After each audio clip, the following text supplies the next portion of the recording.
আমি শুধু এই মসজিদে না, পুরো বাংলাদেশে যাচ্ছি, বিদেশেও যাচ্ছি এই কথাগুলো বলার জন্য, আমাদের মসজিদ ভিত্তিক সোসাইটি বানানোর জন্য। আমরা আশা করব যে মসজিদ ভিত্তিক ব্যবসা, আপনি মন্দিরে, কেউ তো মন্দিরে গেছেন, এখানে অনেকেই মন্দিরে কিন্তু একটা পুকুর থাকে, কিছু গাছ থাকে। এই যে এই মসজিদের আশেপাশে যদি আমরা গাছ লাগাইতে পারি, একটা আম গাছ থাকে, লিচু গাছ থাকে, তাহলে তো এটা ফল দিবে একটা সময়। তারপরে হলো এই যে এখানে বাচ্চাদের যদি একটা কিডস জোন থাকে, তাহলে বাচ্চারা কিন্তু মসজিদে আসলে ওইখানে থাকতে পারবে, কারণ সে এখনও না মসজিদে দেখলে পরবর্তীতে শিখবে।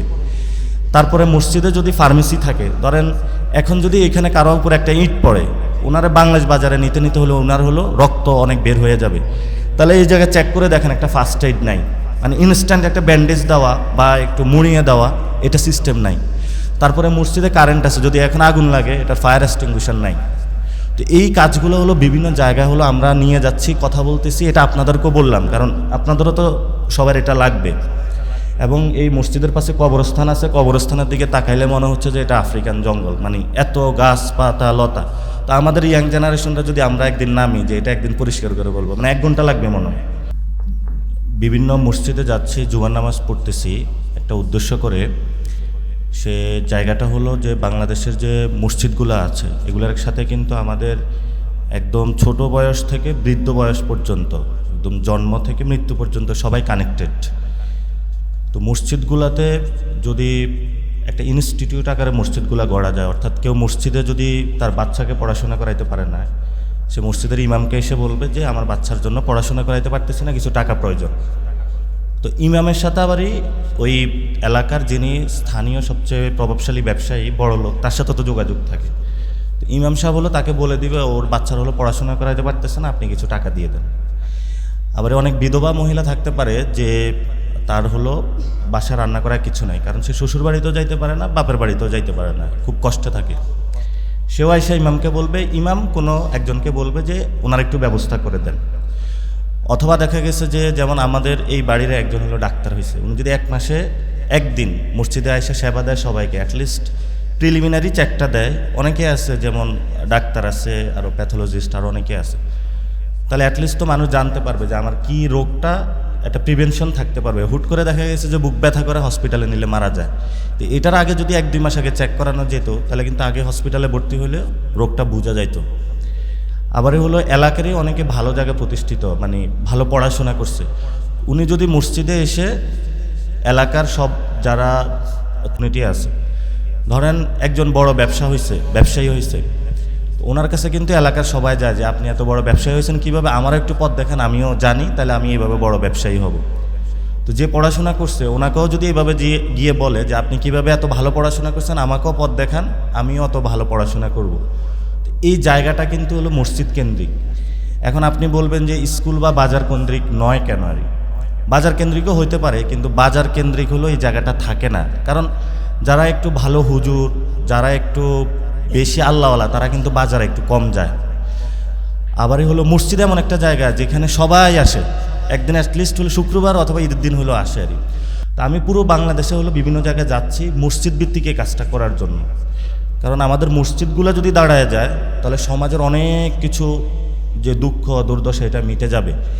কারণ রাষ্ট্রের কাছে যে ট্যাক্স আসে এটা খুবই কম টাকা, যেমন এখানে কয়েকজন বলতে পারবে না যে আমরা ট্যাক্স দিছি, খুবই সামান্য লোক বলতে পারবে, কিন্তু জাকাত দিছি, হেবা, সদকা, দান, তারপরে হলো মানুষকে বিভিন্ন জায়গায় ফিতরা, এগুলো কিন্তু এখানে সবাই দিছে।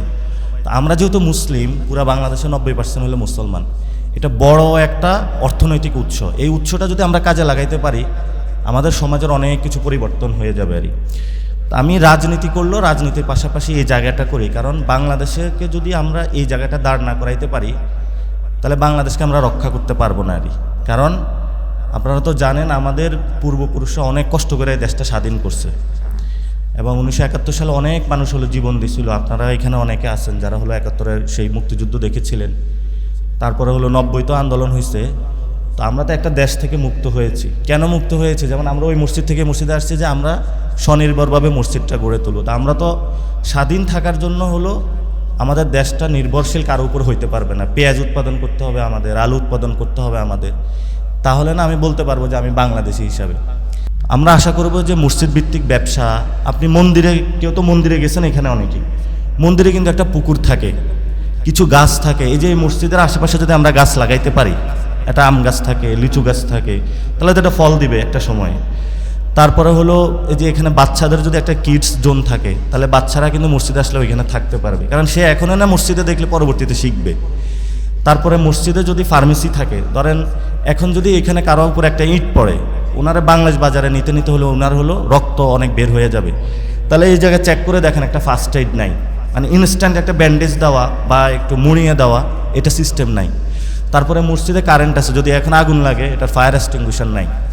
তো এই কাজগুলো হলো বিভিন্ন জায়গায় হলো আমরা নিয়ে যাচ্ছি, কথা বলতেছি, এটা আপনাদেরকেও বললাম, কারণ আপনাদেরও তো সবার এটা লাগবে। এবং এই মসজিদের পাশে কবরস্থান আছে, কবরস্থানের দিকে তাকাইলে মনে হচ্ছে যে এটা আফ্রিকান জঙ্গল, মানে এত গাছপাতা লতা। তা আমাদের ইয়াং জেনারেশনটা যদি আমরা একদিন নামি যে এটা একদিন পরিষ্কার করে বলবো, মানে 1 ঘন্টা লাগবে মনে হয়।